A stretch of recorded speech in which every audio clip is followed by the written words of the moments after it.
Well, would you look at that? It's episode 2 of the Lock-In Show, season 2. This is gonna be great. I can't wait. Good to be back. How you guys doing? Good. As you can see, it's your boy Pac and Mac back at it again. LAS Lock-In episode 2. We have a lot of stuff we want to cover today, but first we are introducing our special guest of the day, Team Empire's Don Lino. Welcome to the show. How's it going, man? Good. I mean, tough loss on Sunday, but we're bouncing back. Yeah. There you go. So, you want to give a little introduction about yourself, like when you guys joined the league, or you as a player? Like, you want to give us a little rundown of yourself? Yeah. I mean, I guess we joined last season. We're just looking. It's 5, me and my 4 friends. We're just looking to play competitively. We found LAS, looked good. We liked the format. We were in this other tournament, and they had a weird format. It was like basically you had like an ELO in it, and you had to schedule your own games and stuff, and it was just super weird.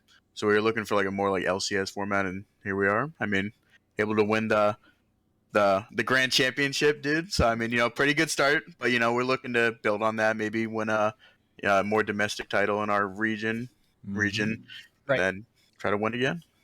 Yeah, that's pretty much what this league is all about. We try to mirror the LCS format as much as we can. I think we do a pretty good job about it. We have a lot of good volunteers that help things move slowly or nice and smoothly. I mean, and we're in season 4, about to kick off this Sunday. We're super excited about that. But first, we are going to talk about how preseason went, being that we all took part in that. There were a lot of good teams in there, a couple newcomers as well. So first, let's talk about how round 1 went. We can start at the very top with your team, Team Empire. Actually, no, you guys are you're round 1 second. Yeah, we had a so bye. So we saw Rajan Storm did make it past Cheshire Academy Gaming. Cheshire is a new one to the scene, so I wasn't really sure how this was going to go, to be honest. I mean, we've played Roger Storm when we were back in Legends Division. They were pretty formidable. They definitely, the wins we got from them were not, easy. They're fighters. So Cheshire Academy falling a little early, but we're going to see a little more from them starting in regular season. So then we move on to our unfortunate loss against Kog'maw. Honestly, I'll chalk that one up to a bit of a draft diff. We kind of they had a better team comp, to be honest. We had some good moments, but when it comes down to it, they were just able to take the win. So it happens. But yeah, I don't know if you guys had any thoughts on that. Yeah, I mean, that game I did see how you guys were drafting. It was a little bit more tanky, but they had a lot more burst, and they actually had a good amount of late game to be able to overcome not only the Cho'Gath but the Kayn pick. So that was very formidable on their end, but overall that was a good game to watch. I saw the match history, and everything looked clean on our end, despite the loss. But congrats to Kog'Maw in that regard. But it was a good series, I would say. Yeah, I think when it came down to it, we just didn't have, I guess, damage because Kayn fell behind a little bit. So, I mean, our damage was pretty much just AD. I mean, we had Galio, but it's not something we've tried too much. So to see us fall out a little early because of that it's no big deal. It's preseason. It's a one and done. We probably could have turned it around if it was best of 3, but it is what it is. We're just looking for regular season. And we're going to move on next to the VRG Warriors and Espionage match. Espionage was able to take that one, the second Verge team to fall, unfortunately. But I wasn't really sure how this one was gonna pan out. I thought the Warriors could probably look for I guess an upset because Espionage do reign from the Masters Division, Warriors being from the Legends Division. But it seems as though Espionage kind of put them in their place a little bit. Mm-hmm. Yeah, it looks like, I mean, Verge's comp, looks pretty easy to play, but also at the same time, if you get behind with their comp, it's kind of rough. Especially with like Kennen and Sivir. Sivir really needs like to get towards 6 items before she's online. So I mean, yeah, you fall behind, and especially like Espionage's comp with the Caitlyn early. I mean, yeah, looks like it probably was just really tough early game. Hmm. All right. Well, that is the first part of the bracket in round one. We're going to move a little bit further down the bracket and talk about Team Dope and MNG Chaos. Nice new logo, by the way. But it did turn out that Team Dope did take the victory over the first MNG team second MNG team to fall, unfortunately. Although Rajan did win earlier. But Team Dope is a new team, so obviously welcome to the league. Good to see you. They actually they were off to the races, it seems, because they did pretty much convincingly knock out Chaos. I didn't see the game live, but looking at their comp, I think they did pretty good. Oh yeah, I was gonna say the synergy between Callista and Rel definitely secured the bot lane some sort of sustain to be able to go into the late game with some sort of POW, given that they have the Galio, the Hecarim, and the GP to do the whole AoE, CC, and all that. The Galio, Sexy Boy Squirtle, he definitely got ahead in that regard, going 10-4 on the Galio, with his jungler also going 9-2 on Hecarim. So having those trample over the likelihood of their opposing team's bot lane, which was Syndra, Senna and bot lane, they were ultimately able to take the win over them. Yeah, I mean, any team that can beat Gimgoon on his Irelia, I mean, that's a good team. Yeah, for real. True. All right, we're going to be moving on to VRG Titans and the Direwolves. So, this one did look like a rough one for the Verge Titans, obviously the third Verge team to get knocked out. It is unfortunate, but against the Direwolves, it's they're not easy. We've played them plenty of times. They are a formidable team. We tried to prep them as much as we could, but it's they didn't have their full roster to my knowledge, and Right. Note Turt, aka Triton, did have to move down to ADC.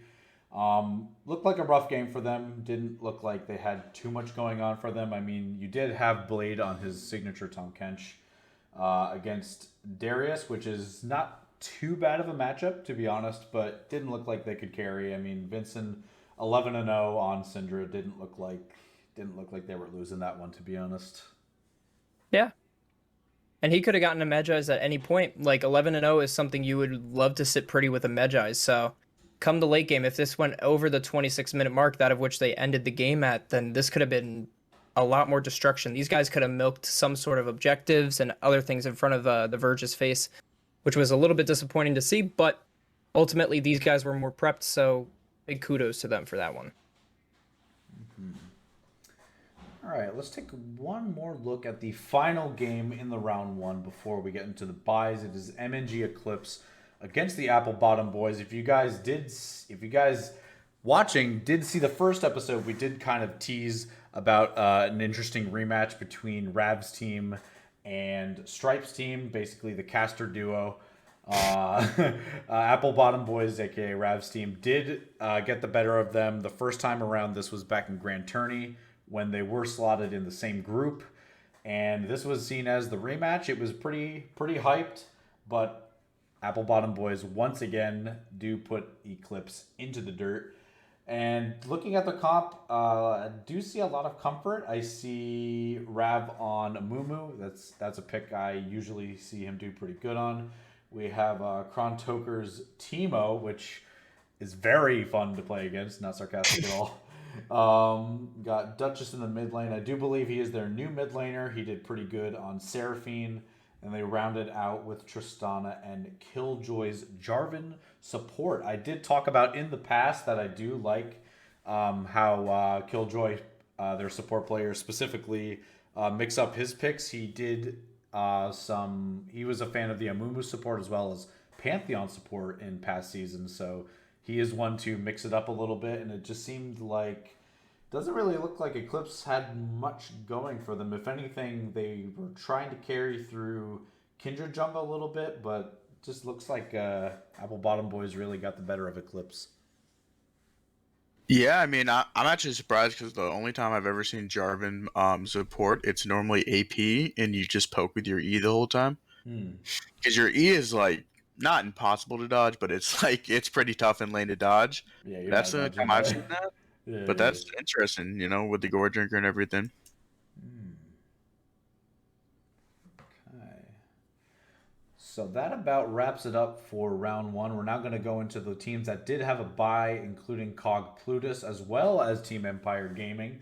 You guys did secure that bye due to the fact that you won Grand Tourney, so there's that. That was good. And you went up against MNG Raj and Storm. You were able to take them out. Give us a little run through about how that game went. It looks like it went pretty well for you guys. Yeah, let me pull up. All right. So yeah, I mean, we went a speed comp. So what we did was we had Sivir, Karma, and then we had a Hecarim, and basically we would just pop my ultimate plus my Australia's, and then his Sivir R, and our Hecarim goes Burr. And yeah, I mean, we're basically able to run over the game. Our mid laner and our top laner both smashed. So I mean, we really didn't even need to rely on our comp. It was kind of we just pivoted our solo lanes, went into just kind of winning every team fight, and we went from there. And just to touch on it real quick, we do see, as you were talking about before, with the stomping people on your team, you said that your top laner, who was actually Sejuani top with no flash, this was a teleport ignite, going 9-0 and 9. What was the whole story behind that pick? I mean, it's just Sejuani is like really, really good into melees because like she turns kind of into a range champion in lane, and he can just bully and win lane most of the time.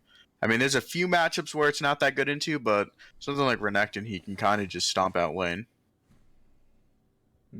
I'd imagine just first back Bramble Vest, and then you pretty much win after that because of the fact that he can't heal Yeah. from pretty much anything. So yeah, I don't think this is the first time that Broken Legend played Sejuani top. I'm pretty sure each time he's played it, he's done pretty well, which is interesting because I mean maybe I'll try it. Who knows? Because I think Sejuani is a fun champ, but into the right matchup, I think it could be pretty good because you don't have to have that from the jungle role. I mean, you could just have a straight up TP and then Sejuani ult in your face. So yeah, it does seem like that's how it went down. That looks like a pretty fun comp to play, except it doesn't look like Architect had too much of a fun game. Yeah, I mean, we put him on Sivir sometimes, and then he just kind of sits there and he turns into an Arbot, especially that game. Which I mean, yeah, it just depends on we decide whether or not he has hands on that night, and then based on that, whether or not he plays Sivir like Jinx or something. Yeah, you gotta have the hands for sure. Well, you guys were the first team to secure a spot in round two, but now we're going to be talking about Espionage and Kog'Maw. With Espionage did take that one. So looking at their comp, it does look like their ADC and mid pretty much controlled that game pretty well. I do see for Kog'Maw, it seems like their top jungle had a bit of a rough time going 4-9-4-8. Doesn't look like the Ezreal could carry too hard. I mean, into that team with Malphite and Trundle. Yeah, I mean, Yeah. you do have your Ezreal E from the Trundle Pillar, but then again, Trundle Pillar is just a disgusting ability. But I wasn't really sure who was going to win this because Kog'Maw was pretty good into our matchup, and Espionage, we obviously know how they play. But it was cool to see Espionage win that one. I don't have too much to say about it. I mean, it was pretty much business as usual. Reverse does like the tankier picks. Their jungler is a fan of skirmishers like Trundle, like Viego, I believe. Yukion, the Casio. Yeah, it looks like a pretty solid game out of them. Yeah, I mean they do seem to like to play through their bot lane, as I can see. As you can see through our game in the future, we'll bring that up later. But yeah, they do seem to play through the bot lane and then try to branch out into other lanes with that and go from there. But yeah, it looks like business as usual for them. All right, well, that's the first half of the round one buys. We're now going to talk about Team Dope and the Direwolves. I was pretty shocked at this result to see the Direwolves that they did fall to Team Dope. The new team, the new kids on the block, did knock down the reigning Masters Division champions. When you think about it, but yeah, I was. Who were you guys predicting for this one? Because I was predicting Direwolves. 100%. I know Rav did say on episode 1 that he predicted Direwolves would win the whole thing. Or no, what did he say? Win preseason, then falter regular season? Yeah, he pretty Right. much cursed him. Yeah, yep. Yeah, Yeah, I mean, I don't know how you could predict anyone else but Direwolves in this. You know, you don't really know much about Team Dope at this point. Yeah, I don't know. I do want to highlight their Jin pick, 19-2. Wow. And their mid lane Ari did go 13-5. I also want to point out that Vincent tried his damnedest to carry that game, it seems, going 14-5 on Akshan. I haven't even seen him play that pick, but clearly he was not trying to lose that game for sure. But yeah, that looked like a pretty what was that? That was a high kill game. That was a 42-26 in kills. Wow. Okay. Your Jin pretty much having half of those. Yeah. I mean, like Direwolf's comp, the only thing I'll say is, I mean, Diana is pretty rough if she doesn't have anything to follow up combo with her, like a Yasuo or just like another big AoE. Because I mean, you kind of go with this comp. You know, you have Graves, Akshan, and Jinx, which aren't really going to be able to provide much follow up. On the Diana, so she's kind of just left out to dry. That was probably, so I didn't watch the game, but I imagine that was something that probably went astray for them. All right, we're now going to talk about the Apple Bottom Boys against Cog Plutus. Let's see how that went. This one looking like a little more of a close game. There's a 10 kill difference. Let's see. The Cog Plutus's mid lane went 15 kills on Azir. That looked pretty nuts. So that game, from looking at the scores in the after game snippet, it looked like it was a battle of the mids in some way. Because both of them were trying to carry, but I guess it just came down to who team fought a little better. I do like the Krontoker's top Warwick pick. It's kind of a cheesy pick, but it can certainly work. I'm surprised he didn't go Ignite. But yeah, I'm not really sure how this game was gonna look. I mean, Cog Plutus was lucky enough to get that bye, and they did get that win that catapulted them pretty much into the top 4 after that. Yeah, and something I actually noticed right off the bat, you look at Apple Bottom Boys team comp, and you see the same 3 champions that they played the game before. And it's a little bit different in the fact that Rav has taken on the Jarvan pick and Killjoy now takes on the Amumu. But there is still the pick of the Tristana there. So the Tristana was consistent within both games. I'm not too sure if the Ahri was there, and I know for sure that... it was Seraphine last game. Krontoker playing something different too. But these guys definitely were going for some sort of comfort. I'm not too sure if Amumu was the right choice as far as a support, but, they were probably looking to get the, red side pick of the double Jarvan and Amumu, trying to throw them off in the sense that, which one's going to go bot lane, and then make the fit as far as, like, what's going to be the counter to their jungle and what we can use on our team bot lane to deal with their ADC and support. So these guys probably got a little bit too crazy when it came to that, but I see the consistency, but we have to see more from these guys in the future.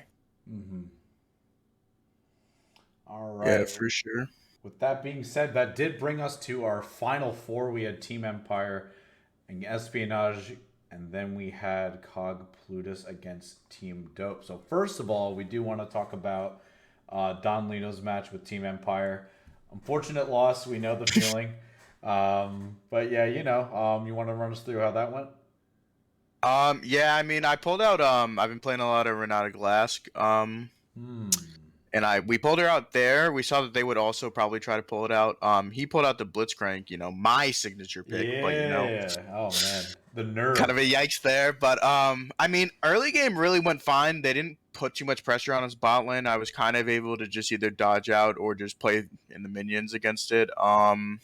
We really just had a few team fights early game that went really bad, and that kind of just snowballed into it. And that's kind of just how it went.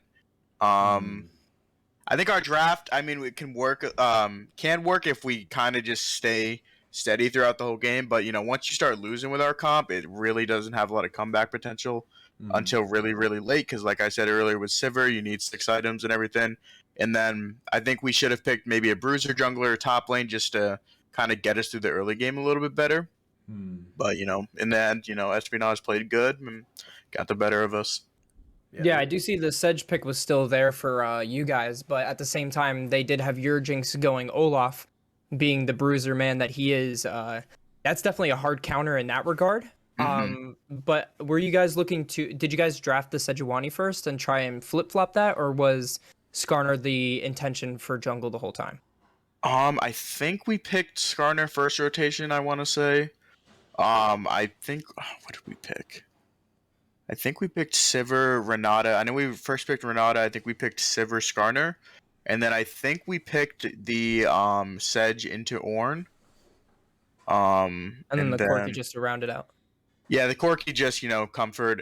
It's pretty good into Seraphine. It doesn't really, that's kind of a neutral lane. But yeah, I mean, we probably should have picked, just a bruiser somewhere in there, probably either most likely jungle or top, just to help us get through there and have some more damage until the Sivir really comes online. But yeah, it is what it is. You guys were my favorites, man. I was rooting for you. I think in a different world, maybe a different day would have happened. But like I said, best of ones are a little rough, but good luck. If it was a best of three, that was all you guys. I mean, our best of three, we won the first one, and then you guys just clapped us back with the two. So yeah, I think we would have drafted probably a little bit differently and stuff, and maybe banned a few things differently. But it is what it is. Yeah, well, GG's anyway. But we're gonna talk about Team Dope and Cog Plutus, with Espionage securing their final spot. Here we see who goes up against them, Team Dope or Cog Plutus. It did turn out to be Cog Plutus. And I'm seeing another Sejuani pick, but in the jungle. So is Sejuani just the most OP champion anywhere, or what? Well, when you think about that, you look at the opposing team still having a Mumu. So I think these tanks that are looking to peel, get some frontline sustain and CC procs on most, if not the entire team, is the key factor within these guys' comps. And I know that's going to be a thing because that's what this league is all about. I've seen it for many seasons. So this is nothing too surprising, but at the same time, the consistency with Sejuani alone is a little bit higher than I anticipated. Yeah, I think, it's pretty, easy to play with as far as in-team comps and stuff. It's pretty plug and play. It works with most things. I would have liked to see another melee top side here because, of course, you'll get the more procs off, but having the Leona is good too. But yeah, this game kind of wasn't particularly close. The Zeri kind of popped off in this one. Well, that brings us to the finals. We had Espionage, Cog Plutus. Who's going to take it? Cog Plutus did end up taking that one. I didn't have a prediction on this one because I had no idea who was going to win this one. You had Cog Plutus with really convincing games, and then Espionage taking out our reigning champs. So, let's see. Let's take a look at the comps. We have reverse on his Ornn once again. We did have a 10-0 Vigar on Cog Plutus, so can't imagine that being fun to play into. And then we had Neptunium on his Zeri. Seems to have carried pretty well. Looked like a really solid game overall. They were pretty ahead in kills. I didn't catch all of the game, but it did look like they handled them pretty well. It's a really nice comp. When you look at it, at first you think the centralized damage is going to be coming from the bot lane. Clearly, as you see the stats, not only did the Zeri come out on top, but Vigar goes hand in hand with it. I think this is a really good comp in the sense that you can do dive, you could do any sort of backline peel, you can do front to back with this specific team comp, but it's mostly centric towards the dives. So imagine it's the bot lane, you've got the Zeri Leona going in with the Poppy coming down, you got the Shenel on top of it, you've got 1, 2, 3 tanks, and then your damage heavy Zeri diving the tower. Anybody gets the kills, it doesn't matter because these guys had such a well-rounded comp to finish this game within 31 minutes. I feel like if it went a little bit longer, maybe past the 40-minute mark, there could have been some sort of scaling when it came to maybe Trundle, maybe the Tristana, but they were under level in their respective roles, so these guys Um, definitely had to comp to beat. yeah, and like I mean, like how unplayable is it for Tristan and Alistar? Like they literally can't like play the game for most of it. I mean, until maybe they get like 6 items and are tanky, and then the Tristana will have a ton of damage and Ornn items.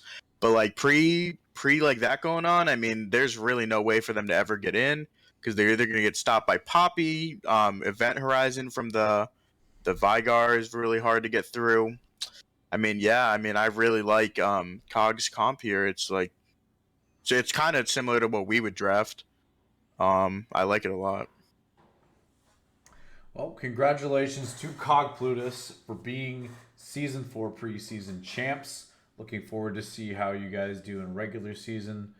And that was preseason. A lot of fun, a lot of good games. And that's enough of that. So we're going to take a quick little pivot to get to know Don Lino a little bit more with a few questions that I had lined up for him. So we're gonna talk a little bit about that. So question 1 I had is, how did it feel going the distance to win Grand Tourney last season? I know you probably answered a little bit of that in the post-game interview, but I want to know what was like the team's mentality going through. I mean, you guys kind of made a run. Like you weren't able to secure the championship for your division, but you did make it through all the way Grand Tourney and did end up closing it out against the Verge Gods, our team. So GG's to you guys. But I was very curious to see like what your guys like mental was like and how like motivated you guys were to take this. I mean, like our mental like coming into it was actually like kind of bad. I mean, we didn't really like I think we got 2-0'd in the in our region. We got like kind of destroyed most of the time. I mean, it just wasn't going very good. But I think we just, I don't know, we had a mental reset. We all kind of went to a party, like, I don't know, a week before the grand tournament started, and we were all just hanging out together. And I think, I don't know, that did good for our mental. We played actually a lot of ARAM, kind of helped. We were Nice. getting our team fighting together and stuff. Um, I don't know, and we just, we drafted to our strengths. We were more realistic with like what we could pick and what we couldn't pick. You won't see us playing Lee Sin. You won't see us playing like these crazy hard junglers, or you're not gonna see like Caitlyn or anything like anything super like skill expressive. Just because we're a little bit more realistic with what we're gonna do. Easier comps. Stuff we can really feasibly pull off time after time. And yeah, I mean that's kind of just how our mental is going into stuff, and we just try to get draft advantage and stuff like that.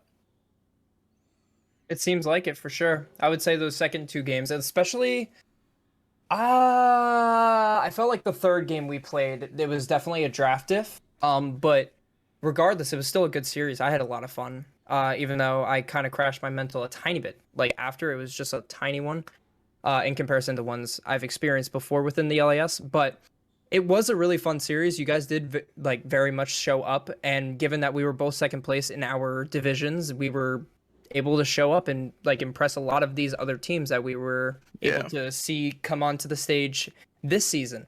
And even in the previous season, there were a lot of teams that were like, wow, look at the Verge. Oh, wow, look at Empire Gaming. Like, these are 2 really good, like, underdog teams that are within, like, the grand tournament. It's something really exciting to see. I thought that was, like, I was very proud of us. Like, once again, like, the gods, we did very, very well. We collectively, like, once grand tournament happened, I felt like we were going into it with a strong mental. We had a lot of things on our mind. But when it came to the series with you, we were a little bit more unprepared than, for example, when we were against Cashed Out Gaming. But I still read up on our stuff. I had every bit of notes that I needed for the grand tournament.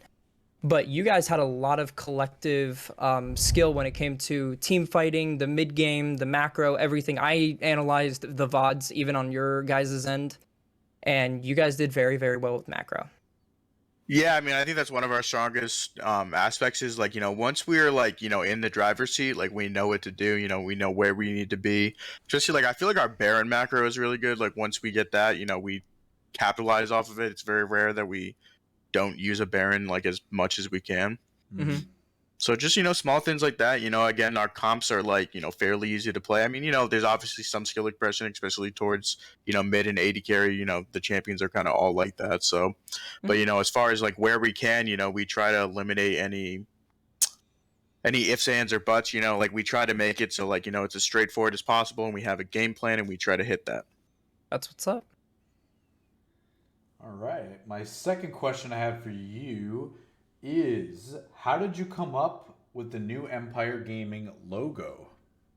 We used Fiverr. We we paid I don't I use remember. Fiverr too. Secret's out Yeah. for me, but Um yeah, one of our team manager, he's also one of our subs, but he did it himself. He went on Fiverr and he I don't know if he asked for the Emperor Penguin idea, or if it was the artist. I don't remember exactly, but yeah, I mean, we were just that logo is pretty old. It's probably from like 2015 or 2014. Honestly, it's a Yeah. really old logo.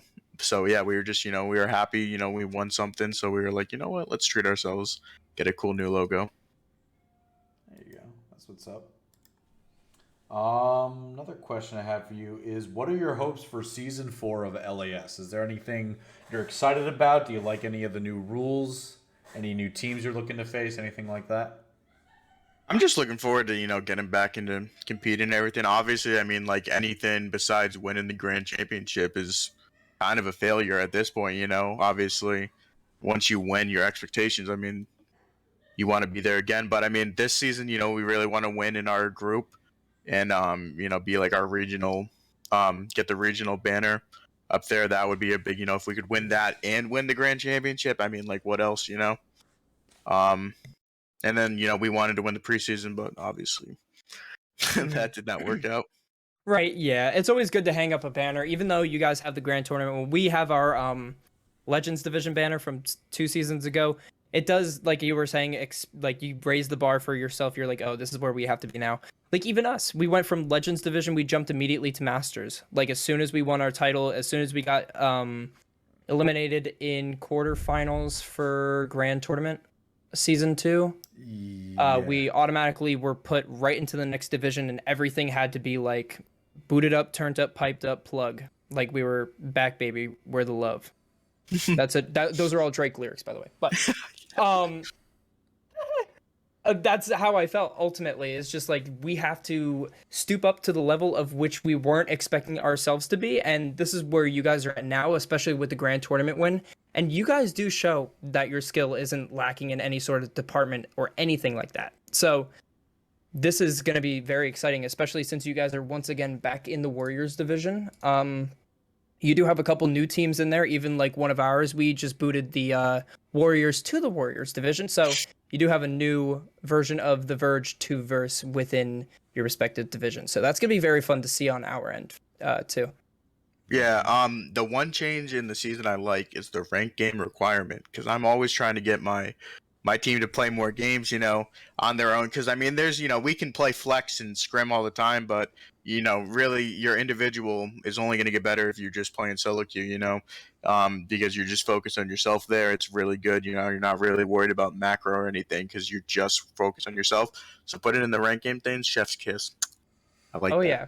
Yeah, there was a And lot it, of mixed feelings about that. For the most part, I saw it was pretty positive. I was a person in the I think it's a good change because it makes players a little more honest about like their skill, because in the past we were I don't know the specific players, but I did know that there were those players that so back this was back when obviously this is a new rule, so this wasn't a thing back then. So they did play solo queue. You obviously had to be ranked, but there was a set amount of ranked games you had to play. I believe it was 20. No. back then 25. Was it? Yeah, yeah. So it was 25 to be eligible, but there was no, you had to continue to play per se. So with this new rule, I do think it just kind of keeps players, I don't want to say good at the game, but it keeps them fresh. It keeps them from like, having an LAS match one week and then next week you haven't played until like a week ago. So it just keeps the games good. It keeps the games close, and I think it's good for the league to have a little bit of a more ranked practice because we do have the checkpoints now. We have 5 little ranked games you had to play between checkpoints. Perfectly reasonable. I think that's more than fine. Yeah. But I am also a fan of that rule. Yeah, I mean, if you can't play 5 games within 2 weeks, should you really be competing in a tournament? Yeah. Right. Who knows? Yeah. It keeps people in check. It shows that you're actively participating on that account, being that it is your main. So that's also another rule that they implemented was because a lot of like Smurfs were like starting to pour in. Not a lot, but like, you know, once we see one, it becomes a lot. It's just like this isn't where it's supposed to be. So this is definitely a checkup for players not to be like within that Smurfing category or inconsistent player category. So keeps them in check. We love that. But I know a lot of players were like, what the fuck? But, you know, you got to get your solo queue up sometime, somehow. Yeah. And 5 games is not that bad, especially if it's like, 2-3 week increments? Yeah, it's not too 2 bad. weeks. 2 weeks? Yeah, not bad. Yeah, that's easy. The final question I had for you is we talked a little bit about this before we went live recording about LCS. Do you have any LCS favorite LCS teams? We already know the answer, but we want to let people know that you are a TL fan. Yeah, my dirty TL hat. Yeah, you guys like this, you know? We got the drip going on. No, yeah, I mean, I've been a TL fan since Curse. I want to say 2013, 2014. So, I mean, you know, we've had some ups and downs, you know, 4th place meme forever. But yeah, I mean, they're looking pretty good right now. So, I mean, you know, we just got core back, you know. I mean, if we don't get out of groups this year, I mean, it's kind of... It's like, what are we doing here? You guys have everything now. Dude, we've been going 3-3 for 4 years. It's just like... Yeah, it's painful, dude. Yeah, I got you. But with Core getting his green card, he's on the team, the super team. Exodia has been formed. I do notice a lot of TL bandwagoners that are becoming TL fans literally this year. Yeah, we kicked them to the curb. Yeah, it is what it is. You're always going to have fans like that. I mean, I'd like to point out we're all wearing LCS related stuff. I am a TSM fan. I was gonna rush to grab my Team Liquid jersey, but I don't know where it is. I was gonna put on my Immortals one, but I am a Team Liquid fan as well for when it comes to NA. Yeah. Currently, and, the reason I like TSM was mainly because of back in the old days. Like I've watched LCS since it was a thing, and I just really liked like the videos that TSM would produce, like with Dyrus like screwing around. I think there was that one time where I think he set the microwave on fire or something like that. There was like a super old clip, but this was like the OG TSM Legend videos that I just really, really liked this team. I thought Bjerg was sick. Reginald was sick, but that's why I'm a fan. I mean, you know, they've gone through a lot of trophies, filling up their trophy case. Nowadays, things are a little different. I'm hopeful for the new team, but yeah, I mean, we have a very, how you say, what's the word? Dedicated fans. Where I thought it was about the team. There are 2 sides to being a TSM fan. You're either hopeful that they're doing good and that you think they are going to do good, and then there's the people that rush to their Reddit accounts to absolutely obliterate TSM. So, yeah. So it's interesting being a fan of that kind of team, but that's just me. How about you, Steve? There. TL. I mean TL.